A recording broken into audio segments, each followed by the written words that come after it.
त्याचे science and symptom म्हणजे चिन्ह किंवा लक्षणं काय असतात ती आपल्याला ब्रेस्ट कॅन्सर आहे असं कधी वाटलं पाहिजे?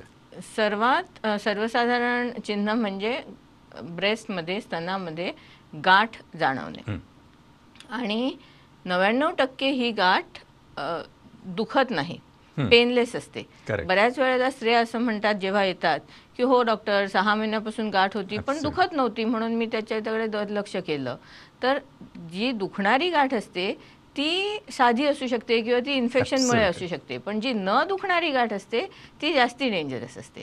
तेव्हा कुठचीही गाठ जर ब्रेस्टमध्ये स्त्रीला जाणवली किंवा काखेमध्ये जाणवली, ह्याशिवाय जर ब्रेस्टचा आकार वाढलेला वाटायला लागला किंवा कमी झालेला वाटायला लागला किंवा निपलमधून काही डिस्चार्ज आला, मग तो रक्ताचा डिस्चार्ज असू दे किंवा नुसतं क्लिअर फ्लुइड असू दे, ह्यापैकी कुठच्याही जर सिम्पटम्स असतील तर ते ब्रेस्ट कॅन्सर असायची शक्यता आहे, असू शकते आणि त्याचं ताबडतोब तपासणी केली पाहिजे. सो बेसिकली हा एक महत्त्वाचा मुद्दा आहे की which I always keep on insisting. जे दुखत नाही ते जास्त डेंजरस असतं, दुखतं ते प्राणघातक असू शकत नाही, रेअरली असू शकतं when it is advance. So the message is very clear.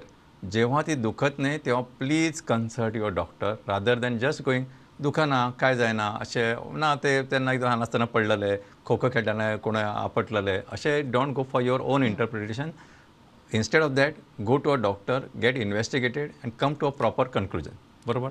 अजून एक चिन्ह म्हणजे जर ब्रेस्टवरची स्किन वेगळी दिसायला लागली, जर जाड झालेली वाटली किंवा त्याच्यावरती असं डिम्पलिंग झालं, तर ते सुद्धा ब्रेस्ट कॅन्सरचं लक्षण असू शकतं.